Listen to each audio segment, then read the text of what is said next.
Hey guys, what's up? Welcome to another video from Ling Ling. I was just out walking around and then I found this cute little temple and I thought, why not make a video inside here? So yes, this is what we do now. Please, before we get started, give me a thumbs up for this video, subscribe for more videos from Ling Ling if you haven't yet. So today I'm going to fill you guys in on what to know before you're going to Beijing. If you haven't figured it out yet, then don't worry, because I got you covered. Without further ado, let's get started on this video. Number one, I just want to say that pollution is a problem in Beijing, but it's not as crazy as it seems if you're reading the foreign news. Yeah, I know, like the foreign news are overacting a little bit. It basically sounds like it's gray and you can't see anything or breathe at all in Beijing ever. This is not true. So even though there is pollution, you will be okay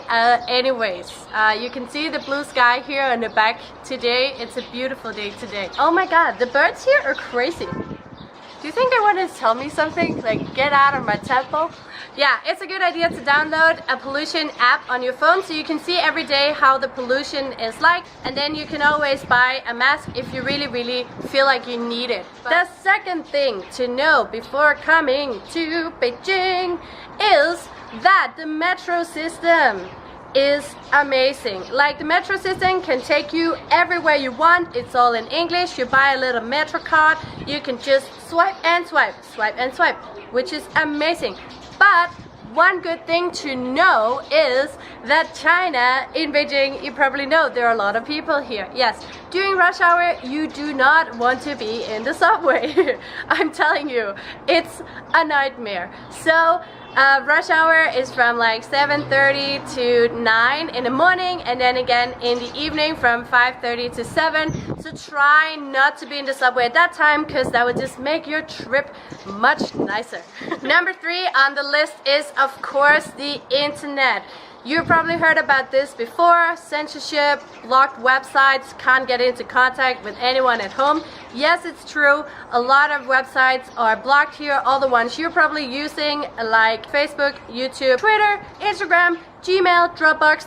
If you want to make sure that you still can get into contact with friends or family at home, or if you're just a social butterfly like me, it's a good idea to invest in a VPN for you going. It's much easier when you're abroad, because then you can download it and it's no problem, and then when you get here you just access, no problem. You can find free VPNs online, but they have a tendency to get blocked as well by the government. So I would definitely suggest you to look into buying one if you're going to China for a longer time. I have a link below for ExpressVPN. That's the one I'm using. I love that one so much, because there are so many destinations I can go to on my app. So if Hong Kong is not working or Taiwan is weak, then I'll go to Singapore, I'll go to Japan, I'll go to Australia.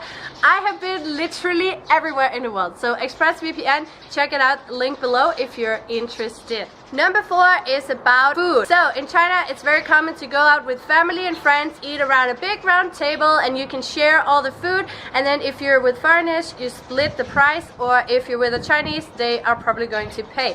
But you are also able to go to normal restaurants where you just buy one meal for yourself. If you have any kinds of food restrictions, or if you're like a vegetarian, it might be a little more tricky, because it's not so common here in China. So before you go, try to learn the words for vegetarian, because there is a word for it and the Chinese might know what you're saying, or ask beforehand or tell them that you don't want meat in your food. Then they usually understand it. So number 5 is actually about the language barrier when you're coming to Beijing. Most people don't speak English, so it's a good idea to learn a few words before you're coming to China. You should download this app dictionary called Pleco. It's a very good app to have on your phone, because it's offline, so you can use it wherever you are. If you're stuck somewhere, you can just write your word in English and it's going to translate into Chinese, and if you can't read it aloud, then it can also read it for you. So how cool is that? Number 6 is about the size of Beijing. Basically, Beijing is huge. So when you're coming here, if you're planning to travel around to all the sightseeing spots in one day, don't go there, guys. you can manage a lot of things, but it's a new city for you. If you haven't been here before, it's going to be tricky to get around already. It might be a little confusing. There are a lot of people and you don't know the metro system. Everything is very far away. So in China, in Beijing, no matter where I go, I always think, okay, it might take an hour. So if it takes less, that's a good thing, but it usually takes an hour to get wherever you want to go. So just saying, guys, don't plan everything on one day. Try to stretch it a little bit and take it more easy. Then you're not going to be not going to be stressed about traveling around here either. Okay, number 7 is also really important. In China, people don't use foreign bank cards. If you go to like H&M, Starbucks, McDonald's, you can usually pay with your foreign bank card, but wherever else you go, no. Taxis, no. You have to bring cash. So just telling you guys, when you arrive in the Beijing airport, the first thing you should do is to go find an ATM, take out some cash, and then go and pay with cash wherever you go. So much easier. Also in Beijing, they have a lot of ATMs where they can take foreign cards, so you can easily take money out of the bank. But look for Bank of China, it's just the easiest one. That one always takes your foreign card. The last thing on this list is number 8. Just want to say that if you're from a country like America where you do tipping, it's not very common to tip in China. I've never seen any Chinese people do it before. I've never done it either. I know that if you're with a tour group with American guests, then you might have to tip the driver and the tour guide because they don't earn much and they're used to this foreign custom. But wherever else you go, don't tip. Like, I even think that if you're tipping a taxi driver or waiter, they're gonna be like, hey, why are you giving so much money? Like, then they're gonna give it back to you. So just saying, guys, that's a good thing to know beforehand, you know. Just don't go there. It's gonna be too complicated to explain to them what it is, and yeah, just don't go there.